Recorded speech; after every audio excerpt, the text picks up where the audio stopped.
welcome in Chui, which is a language spoken in Ghana, West Africa.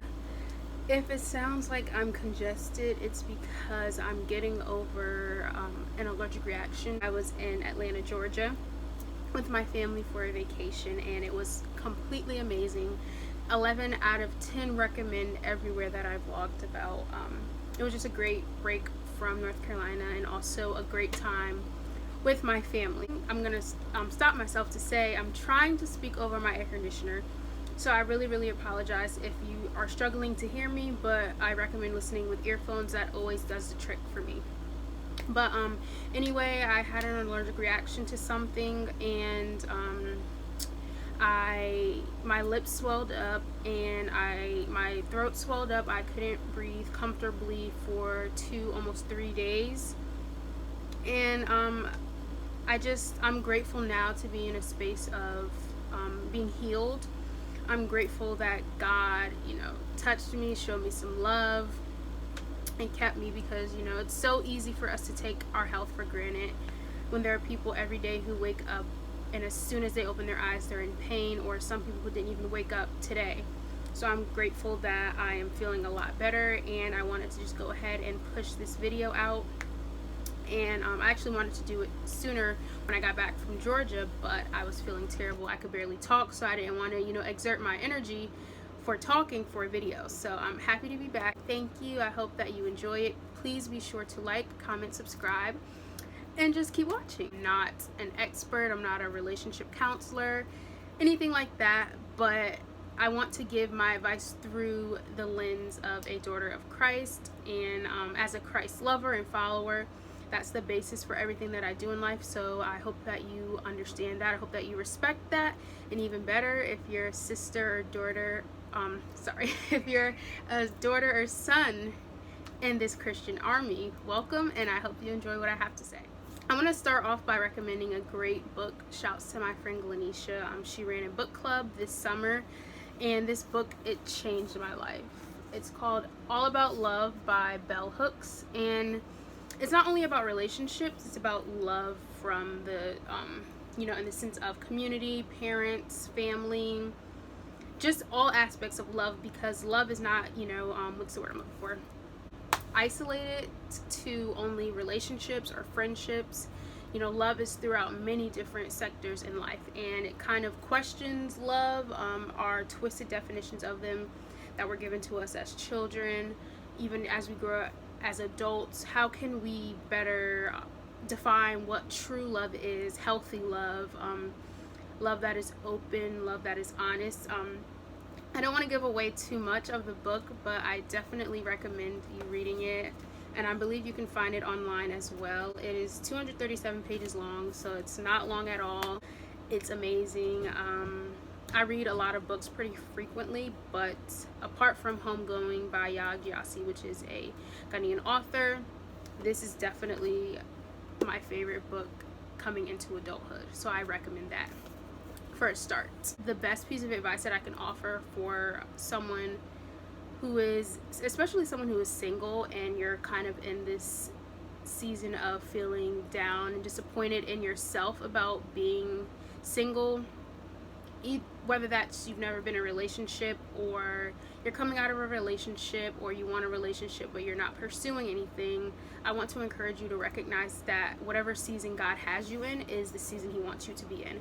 So what I mean by that is that don't see this season of waiting, this season of singleness, as a waste, because even though you may not have a partner, God still wants to move within you. He still wants to move within your life. And to be quite honest, I'm not married, but I know a lot of people who are married. I know a lot of Christian men and women who are married, and becoming one, under a union through marriage, it comes with a lot in the sense of, basically a marriage is very demanding. It's time consuming, and I don't mean it's like a taskful chore, but as a single person, you're able to do a lot more and go a lot more places. And I mean that in the sense of, especially like if you have a family, you can't just up and move, from North Carolina to Ireland just because you feel like it. you have to think about, my kids are in school, me and my husband have jobs here in the States. All those things are what you want to take into consideration. So I encourage you all to be grateful for the season that you're in. And it might seem like sometimes it gets lonely, especially when you see other couples happily on dates or anything like that. You hear about people in relationships, but I truly encourage you to make the most of the season that you're in, and recognize that it is prepping you for when God actually sees fit for you to be with someone else. A tip that I recommend is to not go into a relationship blindly. And this may seem like a very cliche or cheesy thing to say, but it's what a lot of people do. And guys and girls do this. A guy might see a beautiful girl and they go into a relationship blindly. You're blinded by nothing but her beauty. Or a girl, you might get in a relationship with a guy because you think he's handsome, he has money, he does a lot of traveling, whatever your flesh is appealed to. That will be different for everybody. But I genuinely recommend you getting to know who that person is before you start a relationship with them. I don't care what anybody says, you need to know the person you're involved with. And it's also something that's very cheesy, but I do recommend making them your very best friend before you pursue a intimately relational, I guess I just made that up, that type of bond with them, because it is so important. You need to know what are their spiritual, religious values. That's very important, even down to what are their eating habits. Like for me, I'm a pescatarian, so if I were to be with someone who doesn't see value in that life, or even try to encourage me, why would I want to be with someone who is trying to force me into a lifestyle that might be what I don't want, or say, oh, you know what, pescatarianism, vegetarianism, veganism, plant-based diet is stupid, whatever, stuff like that. That may seem very unrealistic, but that really does happen, and that's something to keep in the back of your head, and to remember, what type of family does this person come from? And you can't help the parents or the siblings or the cousins, aunts, whatever that you're given, but you do have a say in how these people act towards them, how they treat them. And if you're going to be involved with someone who is very disrespectful, someone who is just very disconnected, you might want to begin to ask why, and figure out if that's something that you want to be a part of. Because when you are in a relationship, and then especially when you are married, you marry into that family for to whatever extent. If that means your spouse wants to go to their family's house every holiday and you don't get along at all, that's going to be difficult. Or it could be the other way around. If your family doesn't like your spouse, that can be very awkward. So these are all, like, people think big ideas, but you really need to consider these when you're pursuing a relationship with someone, because it's very important. Something else that's very important is setting boundaries in a relationship. I don't care what the world says, I don't care what the standard is for the world, but the standard for God is what I truly try to live by. And I'm not going to feed into my flesh, because we all know that late at night temptations begin to rise, or even certain settings that you go to can provoke the flesh. And people might think this sounds stupid, this is unrealistic, but you really need to set the boundaries, because at this stage you are dating, you are not married. You do not owe this man, you do not owe this woman the privileges that are for a wife or that are for a husband. And I don't mean you want to be in a relationship and doing whatever you want because you're like, oh well, I'm not married. But you want to know, what does God have to say about us at this point in time, where we are, what we're doing, the time of day. And also set boundaries as a person. When you're with someone, you do want to spend time with them, but if you're someone like me and you really appreciate time to yourself, make that clear from the very beginning. Hey, I might not want to see you every single day. I might not even want to text or FaceTime every single day. I will be reaching out to you, but because of the person that I am, I need my own space. And recognize that in a relationship, even though the two of you come together and as one for a relationship, you are two individuals. Meaning you have your own life and he or she has his or her own life. And that doesn't mean you're like, oh, I'm just do whatever I want to do.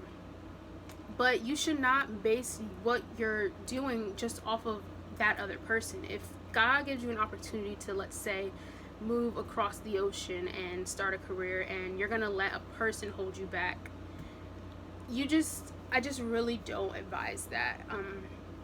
Obviously God is going to direct you as to what you should do moving forward, but you want to be with someone who's going to encourage you, someone who's going to uplift you, even if that means the other end of it for them may not seem fair. But the thing about love is that love doesn't think with this mindset of what can I get from you, what am I going to gain.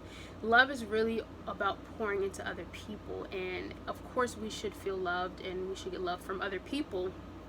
But I hope I'm explaining this correctly in the way that I hope that I'm saying it, is that you are your own person, and you shouldn't let who you are as a person be defined by your relationship or the other person you're in the relationship with.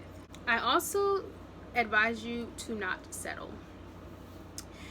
And I already know some people are going to be like, you know what, I want my 6-foot man, chocolate skin, dimples, abs, or I want this woman with this curvy body, 5'5", long curly hair, whatever your checklist is.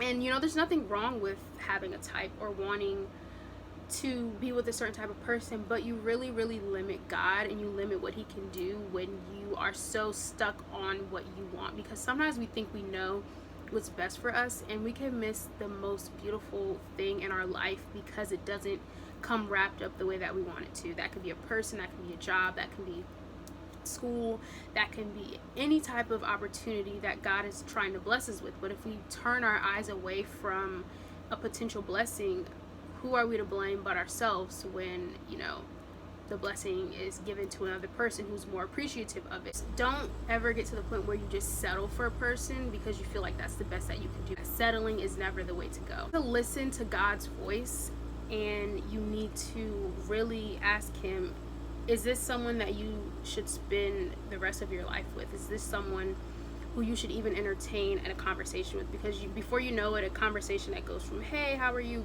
can go all the way to, so when are we moving in together?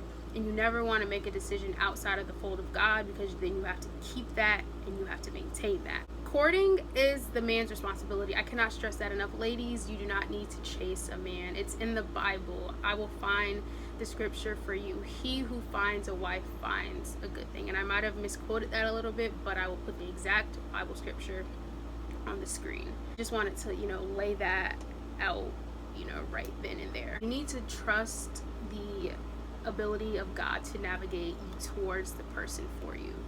And remember that God is a king who does not play about his kids, so he is not going to give you his son or daughter until he feels that you are ready for them. I hope you enjoyed this video. Please leave me some feedback, comment, subscribe, and I'll see you in my next video.